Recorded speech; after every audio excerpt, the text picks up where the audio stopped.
est-ce que là on vient de dire qu'une fiancée a aidé son fiancé? Ce n'est pas la chose à faire, je ne recommande pas. J'étais étudiante, apprentie. À un moment, je m'étais fixée de faire une épargne de 1 000 € par mois. Et je le faisais. Et donc moi, c'est ce que je recommanderais à tous les couples, d'essayer de voir en fonction vraiment des capacités de chacun, de définir qui sera le garant de la gestion du budget. Et je dis souvent aux personnes que pour aller loin et pour accomplir de grandes choses, il faut toujours s'appuyer sur ses forces et non sur ses faiblesses. Vous savez, souvent on met beaucoup d'attention pour transformer nos faiblesses et on veut réussir à partir de nos faiblesses. Mais c'est pas comme ça que ça marche. Souvent, vous voyez, vous pouvez avoir un enfant à la maison, il n'est pas bon en maths du tout et vous voulez qu'il soit un physicien demain. Non, les amis, on réussit à partir des forces. Messi est un bon footballeur parce qu'il a travaillé ses forces. Et donc dans le couple, c'est pareil, la même logique.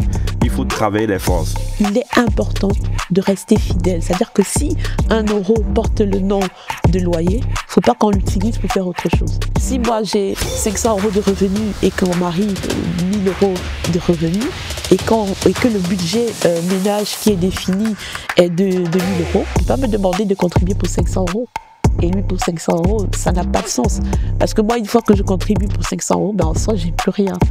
Et donc, du coup, j'aurai plus rien pour faire des petites choses personnelles, etc.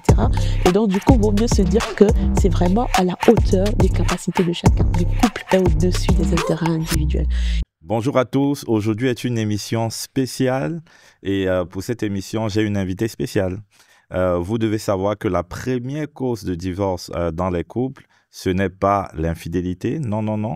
Ce n'est pas le mensonge, ce n'est pas tout ce que vous vous imaginez, mais c'est des problèmes de gestion des finances.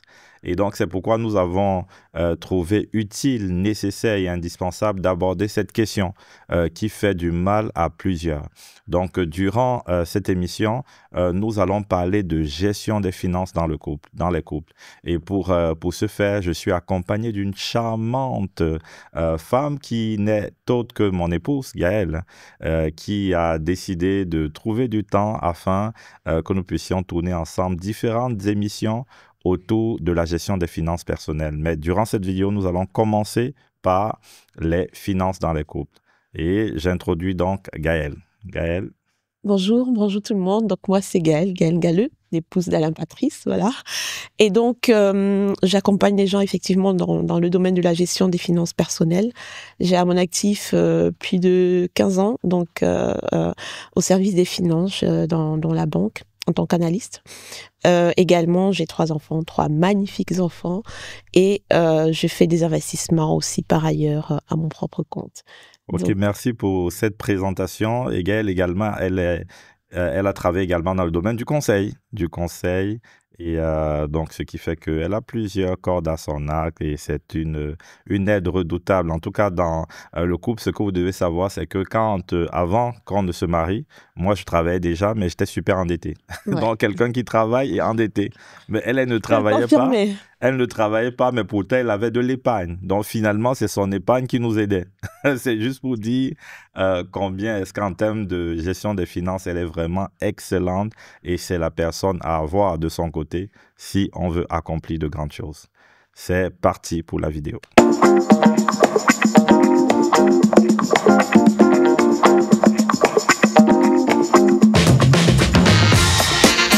Nous voici pour la vidéo sur la gestion des finances dans le couple.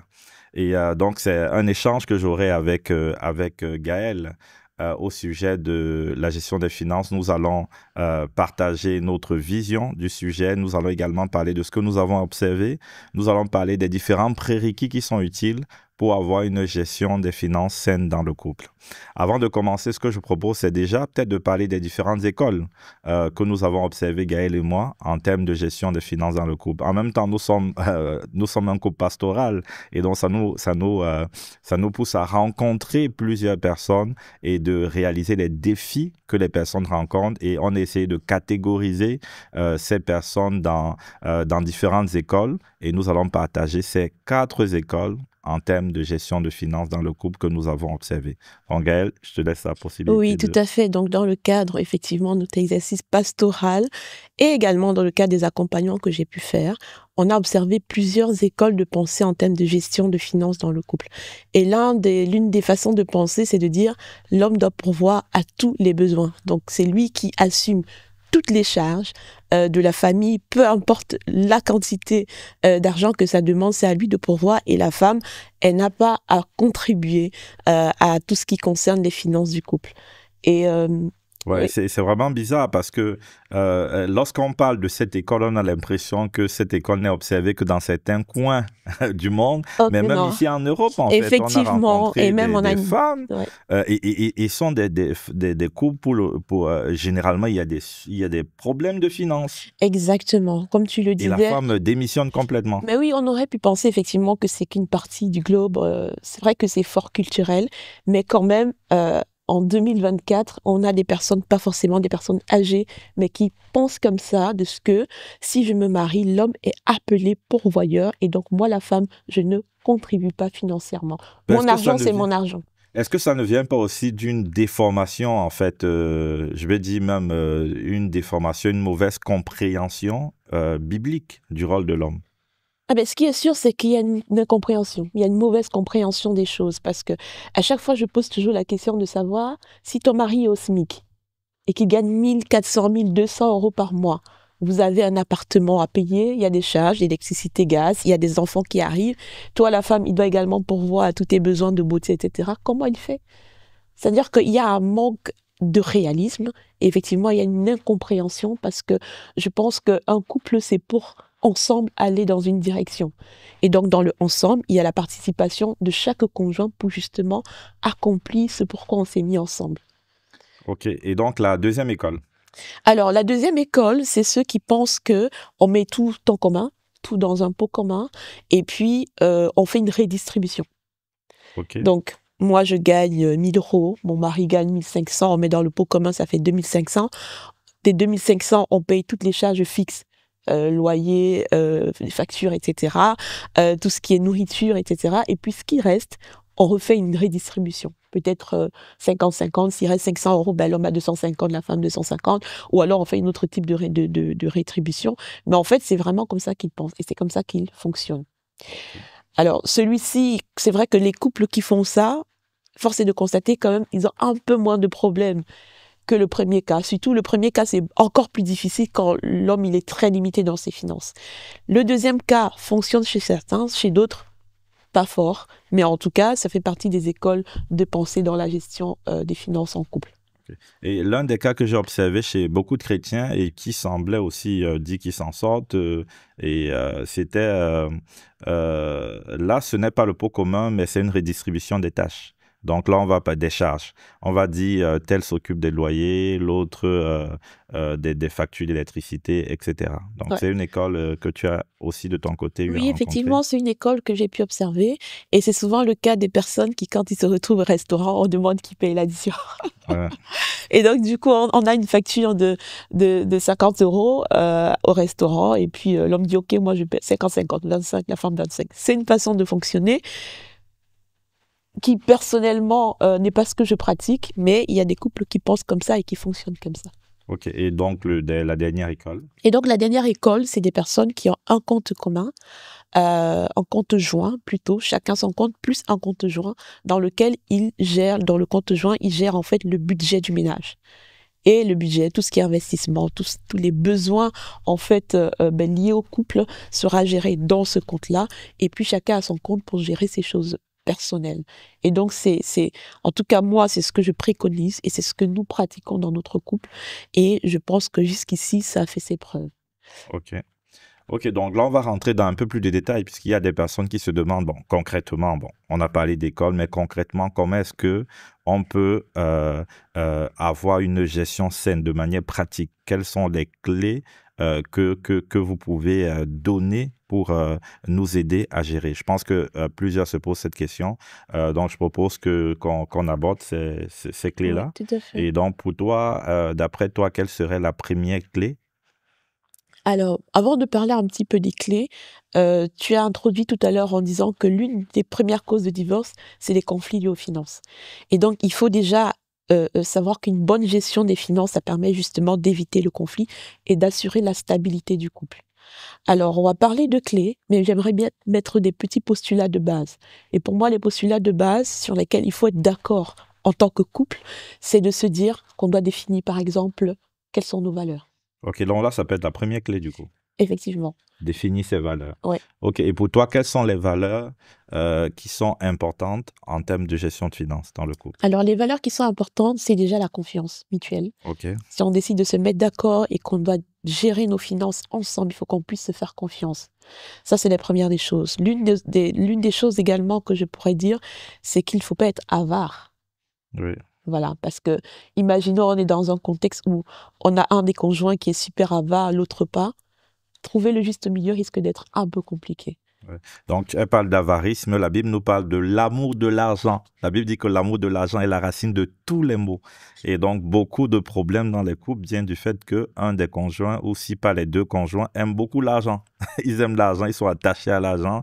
Ils sont égoïstes, en fait, dans leur rapport à l'argent. Et donc, oui, il faut avoir comme valeur l'amour et le don de soi pour l'autre. Oui, la prochaine Exactement. Et valeur. l'une des valeurs également, c'est la fidélité. OK. La fidélité dans le sens de si on se met d'accord Oui. pour fonctionner d'une certaine façon, Mm.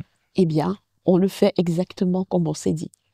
Ça permet déjà d'accomplir l'objectif qu'on s'est fixé et ça permet de renforcer l'unité en fait au sein du couple. OK. Et puis une valeur aussi qui est très importante, je pense qui fait défaut, et quand je vois même la jeunesse, la manière dont la jeunesse vit aujourd'hui, moi j'ai peur en fait de ce que ça sera demain dans le couple, c'est le contentement.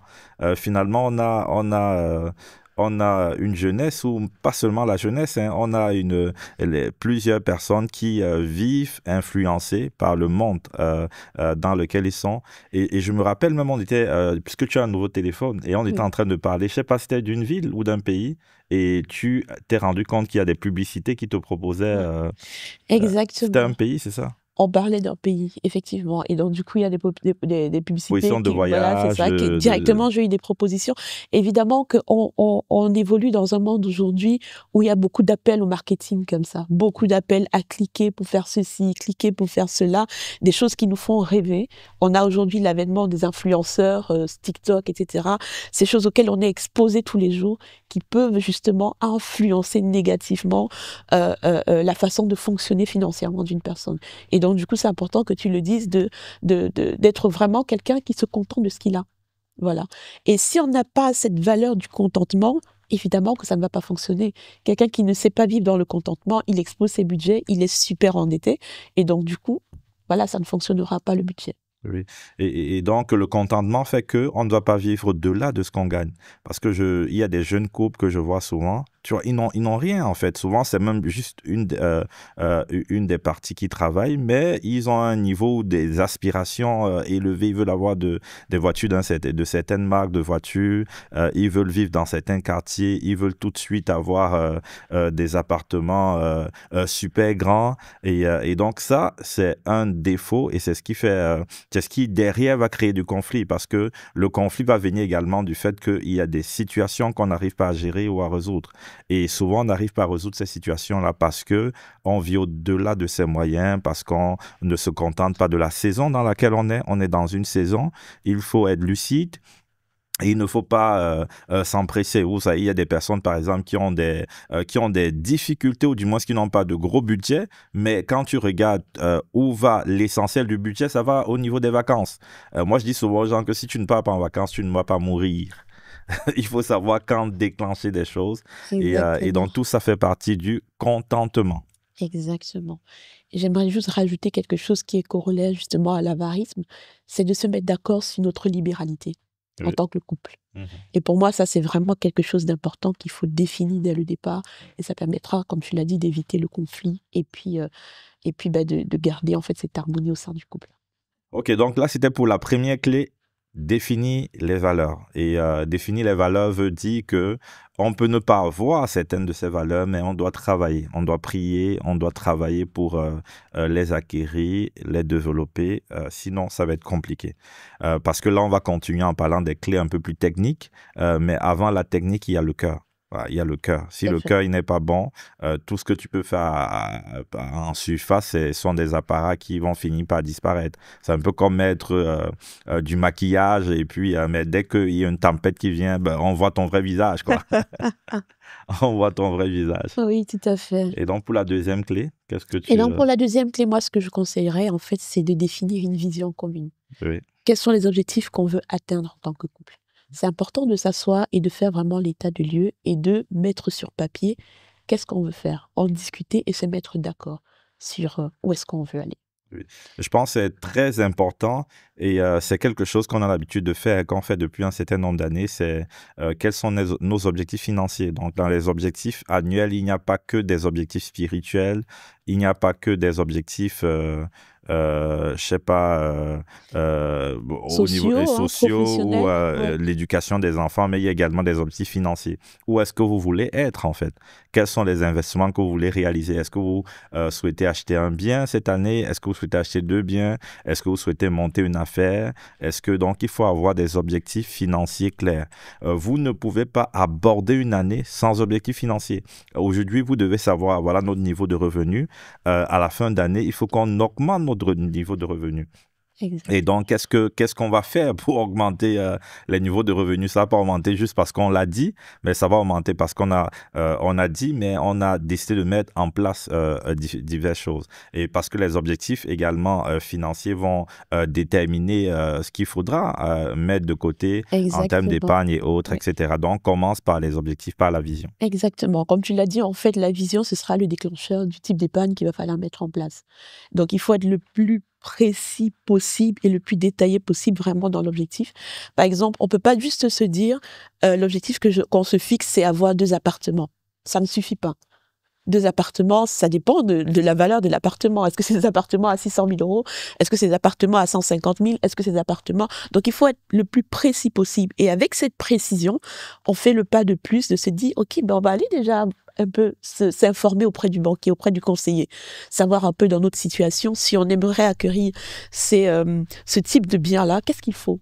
Combien est-ce qu'il faut mettre de côté? Qu'est-ce qui sera demandé comme apport? Quel sera le montant qu'on va payer chez le notaire, etc. Et donc, ça permet d'avoir quelque chose de beaucoup plus précis si quel est l'objectif à atteindre en termes d'épargne. OK. Et donc, la deuxième clé. Alors, la deuxième clé, ben, une fois que tout ça est défini, ben, c'est d'établir un budget. OK. Et donc, concrètement, parce Mais que je pense concrètement, que là, il y a beaucoup de vision. Je pense que les gens comprennent. Mais budget, les gens ont souvent du mal à savoir comment alors, pour eux. établir un budget, c'est vraiment avoir un outil qui nous permet d'atteindre nos objectifs financiers. Concrètement, c'est un outil dans lequel on a listé toutes les entrées qu'on a, quels sont nos revenus, Oui. et on liste également quelles sont nos dépenses, des dépenses fixes, des dépenses variables. Qu'est-ce qu'on veut atteindre en termes d'épargne, épargne, investissement dont on parlait tout à l'heure, et les différents types d'épargne qu'on pourrait voir par ailleurs un peu plus tard. Donc, avec un budget, en fait, ça permet vraiment d'avoir une vision dynamique de où va notre argent, en OK. gros. Où va notre argent? Et comme on disait, à partir du moment où tu as la vision, tu sais toi-même, parce que l'argent, c'est toi qui dois dire où ton argent doit aller. C'est OK. pas l'inverse, c'est pas l'argent, on s'en va, ok, bah, oups, je remarque que j'ai payé une tennis, ok, j'ai acheté ceci, ok, non. C'est nous qui devons avoir la main dessus et décider si j'ai 2000 euros de revenus, chaque euro, je décide de ce dans quoi je vais le mettre. OK. Et ben, je précise qu'on aura une autre vidéo sur le budget. C'est ça. Et Parfait. puis, où de manière détaillée, tu reviendras sur le point. Donc, comme elle dit, c'est vraiment important d'avoir. Et la Bible dit qu'avant de se lancer dans un chantier ou une construction, il faut s'asseoir et calculer les dépenses. C'est ça. Et donc, ça, c'est important de savoir concrètement quelles sont les dépenses. Il y a beaucoup de personnes. Je discutais avec un couple une fois, et puis aucun des deux n'était conscient des dépenses mensuelles que le couple effectuait. Et il s'étonnait de pourquoi est-ce qu'il y a toujours, on est toujours dans le rouge, on est toujours dans le rouge. Et il y avait même des suspicions. Il y avait des suspicions de part et d'autre. Mais quand ils se sont assis pour faire le point, ils se sont rendus compte que là, on a des dépenses qui sont très élevées et qui sont au-dessus de nos moyens. Et ils ont décidé donc de voir où est-ce qu'ils pouvaient aller chercher, où ils pouvaient couper, où ils pouvaient réduire le montant des dépenses. Donc, c'est quelque chose à faire, c'est un exercice à faire. Une des parties, un des conjoints peut le faire et le soumettre aux deux, ou vous pouvez le faire ensemble. Voilà. Donc, mais il est important de savoir exactement où vont nos dépenses et puis également quels sont l'ensemble des revenus que nous avons. Tout à fait. Et dans ce que tu disais, c'est très courant. Des personnes qui vivent sans savoir comment leur argent est dépensé et qui, justement, à la fin du mois, sont très, très étonnés de se dire, de réaliser, en fait, qu'ils n'ont pas d'épargne. Des fois, ils accusent des esprits, ils accusent comme tu dis, des détournements de fonds. Pourtant, ben, c'est eux-mêmes qui consomment tout cet argent-là. Donc, il y a beaucoup de personnes, même dans le cas d'accompagnement, quand on fait l'exercice, les gens sont des fois choqués de leur niveau de dépense. Et donc, ça, c'est vraiment un exercice qui vaut la peine d'être fait. Voilà. Okay. Et la troisième clé. Là, on a la troisième clé, c'est ça? Non, la quatrième clé. On compte plus. Oui, la quatrième clé. Alors, la quatrième clé, c'est de fonctionner en fonction des capacités de chacun. Dans le sens des forces, voilà, plutôt des forces de chacun. Dans le sens où, par exemple, nous, dans notre couple, donc il a dit un peu en introduction que quand on s'était rencontrés au moment de se marier, lui, il travaillait épargne zéro. Limite, il était un petit peu endetté. Non, moi, pas un petit peu. J'étais beaucoup endetté. Je finissais tous mes mois dans le rouge, oui. Là, mais effectivement, il était endetté. Et moi, je me rappelle, avant de me marier, j'étais en apprentissage, donc j'avais pas grand-chose en termes de revenus, mais je réussissais à avoir quand même une belle épargne qui nous a justement aidé au début, déjà pour le mariage. Et au d'ailleurs, début c'est vrai que je t'ai jamais posé la question comment je faisais. Parce que tu étais étudiante, mais tu avais plus de 10 000 euros d'épargne, je crois, un truc comme ça.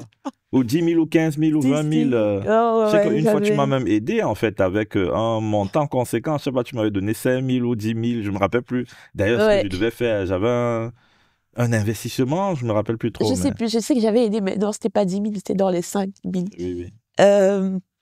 Bon, comment je faisais, mais je me fixais des objectifs. Est-ce que là, on vient de dire qu'une fiancée a aidé son fiancé? Ce n'est pas la chose à faire, que je ne recommande pas. Allez, d'accord. Parce qu'on ne connaît pas le cœur. Moi, j'avais un bon cœur par la grâce de Dieu. Voilà, et elle a discerné que j'avais un bon cœur. Voilà, donc, mais il faut être sage. Tout à fait. Il faut être très sage. Oui, effectivement. C'est pas quelque chose qu'on va recommander. Oui. Et donc, tu me demandais comment je faisais, mais je me fixais des objectifs. Et je n'y dérogeais pas, en fait. J'essayais d'être fidèle aux objectifs que j'étais fidèle aux objectifs que je m'étais fixés. J'étais étudiante, apprentie. À un moment, je m'étais fixée de faire une épargne de 1 000 euros par mois. Ok. Et je le faisais. Et comment je le faisais, bon, ça peut être l'objet d'une autre vidéo parce que... donc tu parlais des forces, oui. Et donc, je parlais des forces. Et donc, des forces, c'est de savoir qui va tenir ce budget-là, qui va être le garant de ce que, en tant que couple, on va atteindre cet objectif. Et c'est intéressant parce que souvent, il y a certains hommes qui pensent que je suis l'homme, je suis le kéfalé, c'est moi qui gère. Je pense qu'il faut être sage. Et la sagesse demande d'attribuer des tâches aux personnes qui ont la compétence également, qui ont l'aptitude de le faire. Et donc, nous, on a opté pour ça. Et donc, du coup, pour tout ce qui est gestion du budget, ce serait moi qui m'en occupe. Mais parce qu'on a constaté ensemble, on s'est mis d'accord que j'avais plus d'aptitude pour le faire.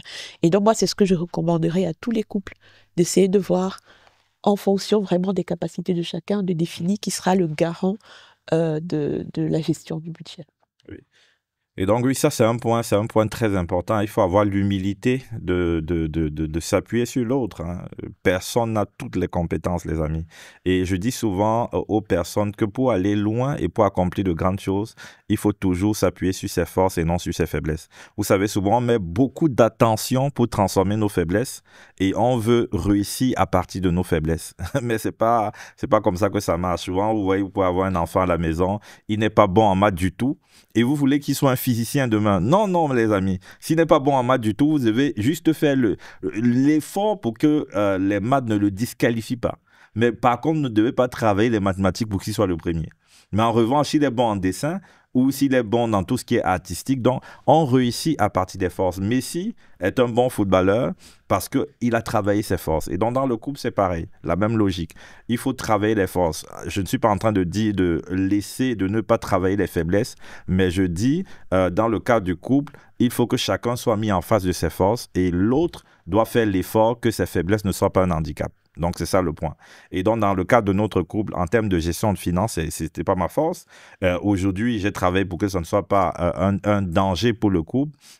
Mais en revanche, c'est la force de mon épouse. En ce qui concerne le fait d'aller chercher l'argent, investir, gérer des projets, entreprendre, bon, ça, c'est ma force. Donc, du coup, voilà. Donc, pendant que moi, je m'en vais pour chercher l'argent, et elle, je sais que derrière, elle gère bien et elle permet justement que le tout, voilà, donne quelque chose de beau et nous permet de réaliser des choses de plus en plus excellentes.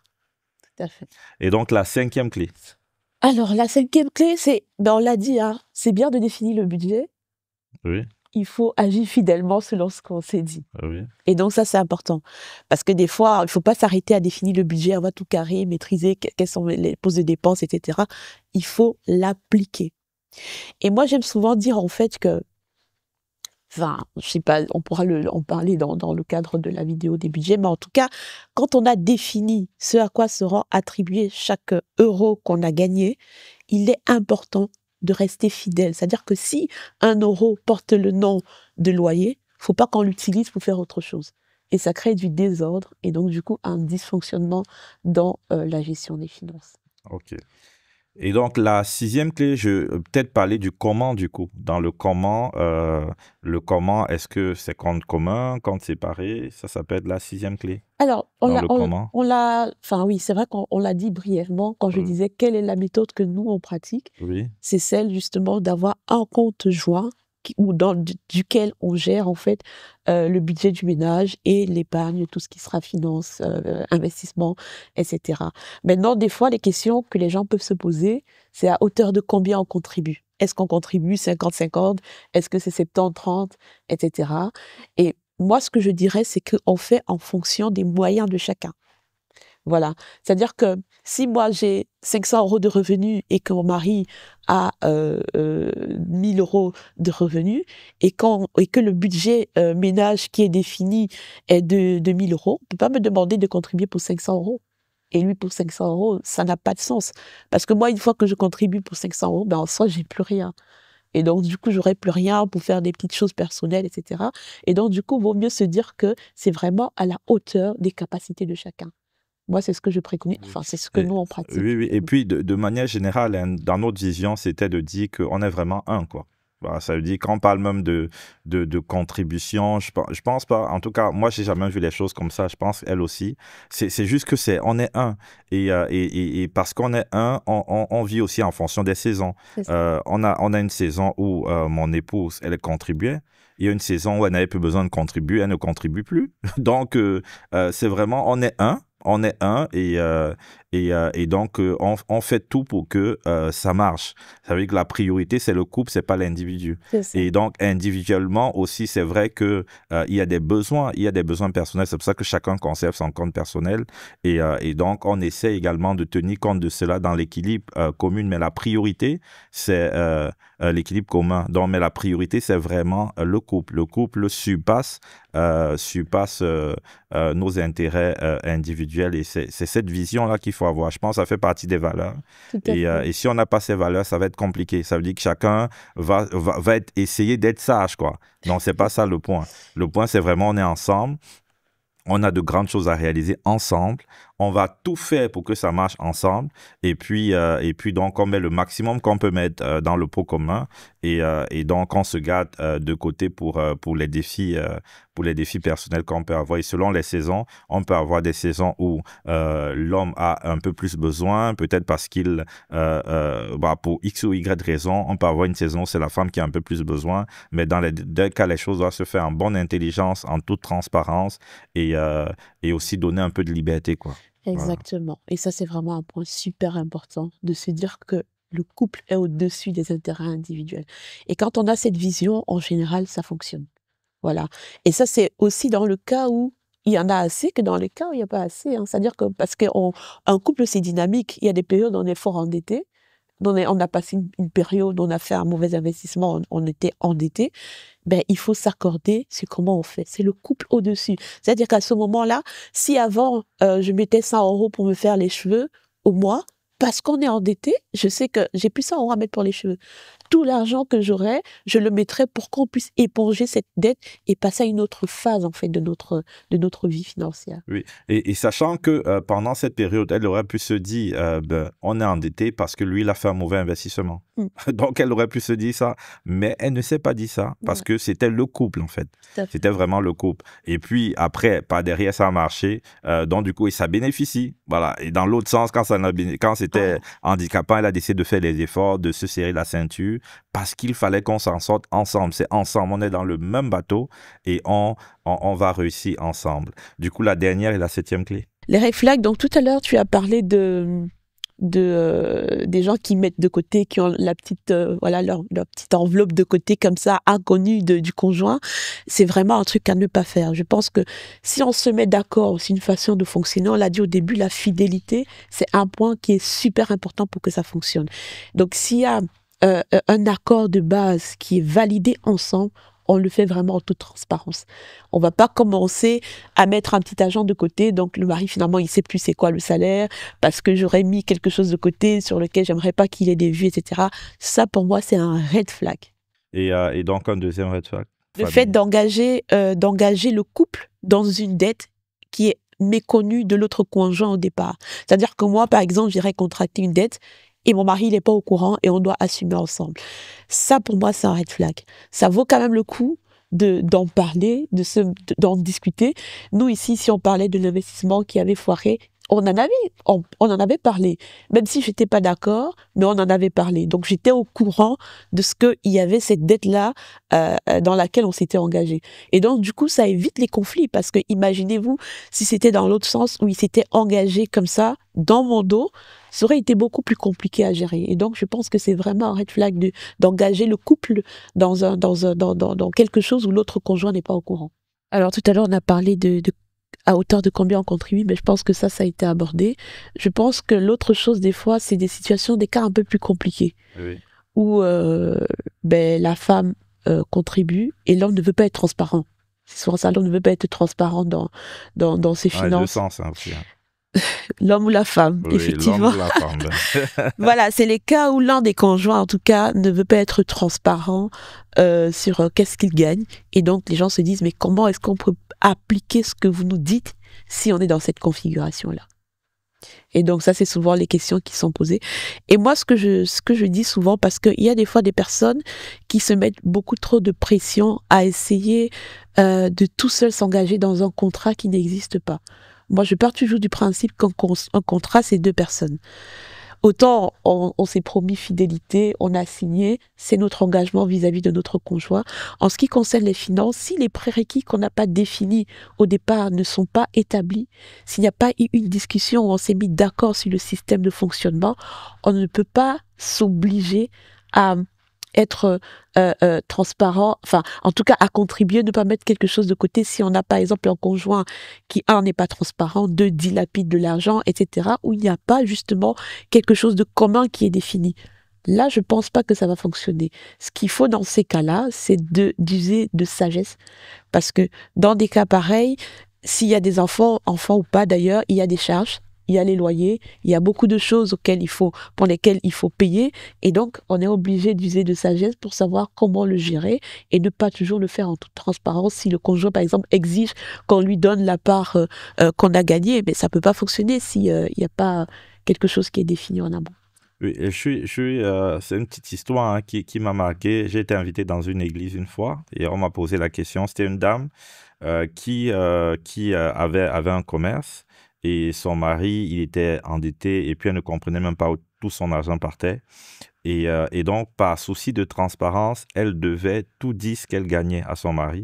Et son mari allait piocher. Donc, dès qu'elle gagnait le moindre centime, son mari allait récupérer, il dépense. Et donc, elle était un peu dans un dilemme. Elle se demandait, est-ce que la Bible me dit que je dois être transparent avec mon mari, que nous sommes une seule chair? Et ben, dans ce cas-là, à chaque fois que je suis transparent, lui prend l'argent que je gagne, il va dépenser et finalement les enfants se retrouvent démunis et souvent n'ont même pas à manger. Et donc moi ce que je lui ai dit c'est qu'il faut être sage. La Bible demande d'être transparent, mais la Bible demande aussi d'être sage. Et donc là, je lui ai dit en tout cas, et c'est un peu le sens de ce que tu parlais en termes de contrat, c'est-à-dire d'engagement mutuel. Si tu as une des parties qui n'est pas engagée et tu as une des parties qui risque de mettre à mal le couple, parce que la vision, c'est toujours le couple, la famille. C'est Ce ça. n'est même pas une question ce n'est pas que tu ne dis pas pour toi, mais tu ne dis pas parce que tu veux préserver le couple. Et dans ce cadre-là, on est en plein dans ce que la Bible recommande, c'est-à-dire l'unité du couple, le bien-être du couple au-dessus de tout. Tout à fait. Et donc, moi, c'est le conseil que je lui ai dit, c'est tant qu'il ne change pas, ben, préserve le couple, Tout à fait. préserve la famille, préserve également Les enfants. les enfants. Tout à fait. Et est-ce que tu as une deuxième question qui revient souvent? Ben non, là comme ça ne vient pas. Après, ceux qui nous Oui, il y a la suivent, question, je pense qu'on a un peu abordé ça au début, hein, il y a des personnes qui se demandent souvent, est-ce que le mari, en tant que pourvoyeur, il doit prendre tout en charge normalement? Et puis la femme ne doit rien faire. Il y a d'autres qui se disent, c'est du 50-50. Qu'est-ce que tu penses finalement? On a parlé des différentes écoles au début, mais juste en un mot avant de clôturer l'émission, qu'est-ce que tu penses de manière générale ben, qu'est-ce que je pense de manière générale? Je pense que par rapport à l'homme pourvoyeur, j'ai pris un exemple qui pour moi devrait mettre tout le monde d'accord. C'est-à-dire qu'un homme qui est au SMIC ou qui a un salaire qui ne peut pas répondre à toutes les exigences de la famille, qu'est-ce qu'on fait? Ouais. Donc, Si on répond soi-même à cette question, je pense qu'il est évident qu'on ne peut pas se dire que c'est l'homme qui doit pourvoir à tous les besoins. Je pense que si la femme a un salaire, c'est justement également pour pouvoir contribuer. Parce qu'on est dans une logique d'unité, on est dans une logique d'accomplissement ensemble. Donc oui. moi, c'est ma vision. Et je pense même que plus globalement, la base de tout ça, c'est l'amour, quoi. Je veux dire, avant des grands principes, tout ça, c'est vraiment l'amour, c'est le cœur. Parce que quel est mon cœur lorsque je vois que le couple est mal, je décide de garder l'argent pour moi sous prétexte non, c'est l'homme, c'est de l'égoïsme. Donc, lorsqu'on a un cœur qui est généreux, lorsqu'on a mis le bien-être du couple au-dessus de ses intérêts personnels, c'est clair qu'on va se donner à 1000% pour le couple. On va se donner à 1000%. Donc, moi, je pense que de manière globale, il faut développer ce cœur-là où on se rend compte qu'on est vraiment un. C'est une affaire, on est ensemble. Et ça doit marcher ensemble. Maintenant, dans la pratique, une fois, si on est à l'abri d'un certain nombre de besoins et que l'homme a suffisamment d'argent, l'homme peut effectivement dire à sa femme, ce que tu gagnes, tu fais toi plaisir avec ça. C'est également une démarche d'amour. Voilà, c'est également une démarche. Mais là-bas, c'est l'amour. Là-bas, c'est l'amour. Comme ça peut être la femme qui gagne beaucoup d'argent et qui dit à son mari, finalement, l'argent que tu as, tu le gardes aussi. C'est vrai que les cas où la femme gagne beaucoup plus sont plutôt rares à cause aussi de la société dans laquelle on se trouve. Mais de manière générale, c'est le fondement, ça doit être l'amour. Le fondement, ça doit être la recherche de l'unité. Le fondement, c'est de réaliser que le couple est au-dessus des intérêts personnels. Est-ce que Exactement. tu as un mot pour la fin? Alors, je voulais juste terminer sur ce truc-là de dire que quelqu'un qui pense comme ça, c'est un peu de l'ignorance. Parce qu'on parle de gestion de finances de couple, c'est pas pour le mari. Parce qu'en soi, quand on gère ces finances-là, qu'on investit, etc., c'est également pour nos enfants, pour les enfants de nos enfants, pour notre futur ensemble, pour notre pension, pour notre retraite, etc. Donc, je pense que quelque part, c'est même un peu de l'ignorance. J'ai envie de dire, si tu as un salaire et que tu ne contribues pas pour ton couple, mais tu l'utilises pourquoi? Ça peut être une question qu'on se pose. Pourquoi tu l'utilises alors? Ouais. Ok, je pense que c'est un très bon point Oui. de réaliser que c'est même pas juste pour le mari, Non. mais c'est pour également nos enfants et pour le C'est ça. futur. Ouais, c'est très Exactement. bien dit. Ouais. Alors, est-ce que j'ai un mot pour la fin? Alors, ceux qui nous écoutent, si vous avez d'autres questions ou d'autres tips aussi à partager, n'hésitez pas à le mettre en commentaire. Et également, on pourrait se retrouver par ailleurs pour une séance de coaching si vous avez besoin. C'était un plaisir en tout cas de partager sur la question des finances de couple. Et je pense que si les clés qu'on a partagées ici, si des couples s'accordent à les mettre en pratique, il n'y a pas de raison que ça ne fonctionne pas. Ok. En tout cas, merci pour ce mot de la fin. Donc, je vous encourage. Je vous ai dit, mon épouse, elle est vraiment très expérimentée dans tout ce qui est gestion financière. Je pense que je vais demander à l'équipe de mettre un formulaire pour ceux qui souhaitent un accompagnement. Et puis, si vous êtes en couple, prenez votre conjoint, asseyez-vous, mettez la vidéo et essayez de travailler ensemble pour définir les valeurs, pour définir une vision commune, pour bien faire le calcul de votre budget et pour définir le mode de fonctionnement, pour alimenter et sortir les différents comptes que vous aurez définis dans le couple.